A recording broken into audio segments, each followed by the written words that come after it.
وصفة النهاردة الترمس هعمله معاكم النهاردة بطريقة سهلة وبسيطة جدا. لو ما لحقتيش تعملي الترمس تعالي هعرفك. بصي هو ده سهولة يا جماعة، سهولة. بصوا بقى، يعني ممكن تعمليه يوم الوقفة، لو ما لحقتيش تعمليه يوم الوقفة ممكن تعمليه يوم العيد.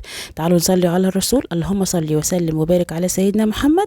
اشتركوا في قناتي، دي قناتي اكلاتي واختراعاتي.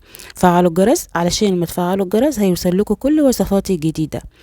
بصوا بقى يا حبايب قلبي، زي ما قلت لكم سهل جدا. بصوا بقى، هنجيب الاول نص كيلو من الترمس او كيلو، الكميه اللي انت عايزاها بقى هاتيها. تمام. بنقعه في الميه لمده ساعتين، ساعتين اتنين بس يا جماعه. تمام. بعد كده، بعد ما بتنقعيه ساعه تسيبيه بقى في الميه كده ساعتين، وهتلاقيه بقى ايه. بصوا بقى شكله كده، بصوا هيكون شكله كده. تمام. بعد بقى ما تنقعيه ساعتين بتدلقي الميه اللي هو كان منقوع فيها وتحطي ميه جديده. تمام. ده الترمس السريع يا جماعه، هنعمل النهارده الترمس السريع اللي بيتعمل على طول في يوم واحد.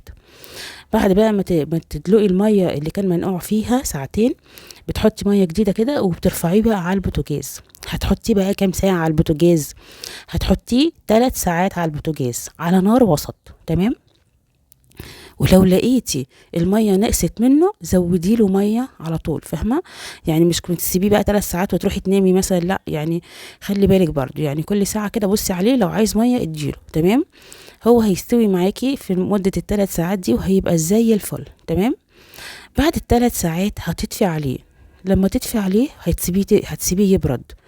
لما بقى يبرد خالص بقى، يعني تطفي عليه ويبقى متغطي. بعد كده بتشيلي الغطا وتجيبي بقى الميه اللي هو كان مسلوق فيها دي. الميه دي مش محتاجينها، الميه دي يعني هندلقها. تمام. وهنحط بدلها ميه جديده. يعني هاخد بقى الميه بتاعت السلق اللي هو اتسلق فيها 3 ساعات دي، هدلقها وحطيت كده ايه ميه جديده. تمام. تكون بقى الميه كده ايه كتيره شويه كده ومغطيه. ماشي، زي ما انتم شايفين كده.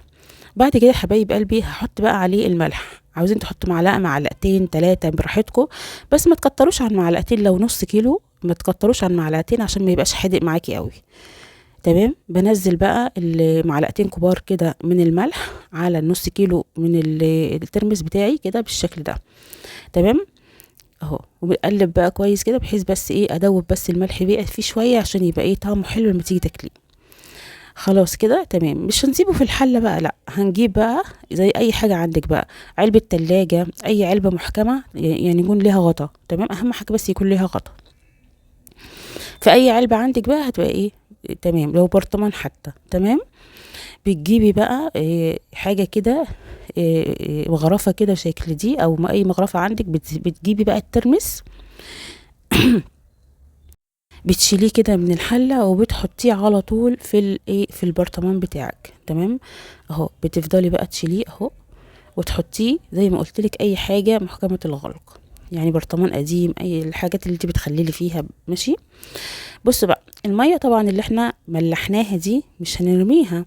بعد ما تنقلي الترمس كده في العلبه بتنزلي بقى عليها الميه دي. تمام. بتنزلي بس الميه عليها كده وتغطي الترمس، يعني ايه عايزاه يغطي الترمس كده. بتقلبي كام تقليبه كده وخلاص. اصلا الترمس كده جهز معانا. شفتوا السرعه؟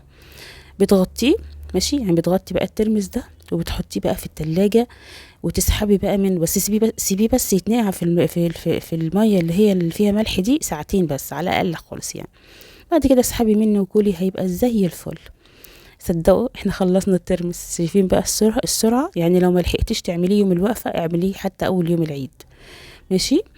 بس بعد كده حبايب قلبي بجيب بقى الترمس بتاعي زي ما قلت لكم، بتخرجيه بقى من التلاجة يكون بقى ايه بقى مملح كده شويه، وتحطي بقى في الطبق. اهم حاجه بس لما تيجي تطلعي الترمس ما تحطيش ايديكي في الميه دي، طلعيه بمعلقه. تمام. عشان ما يعملش معاكي ريم، وتفضل بقى يفضل معاكي طازه كده وريحته ولونه ما يتغيروش. تمام. يعني ما تيجي طلعيه بمعلقه او مغرفه، وبعدين تغطيه وترجعيه التلاجة تاني. اهم حاجة يفضل في التلاجة بس. وعملنا احلى ترمس، عايزة اقول لكم يا جماعة تحفة. يجنن.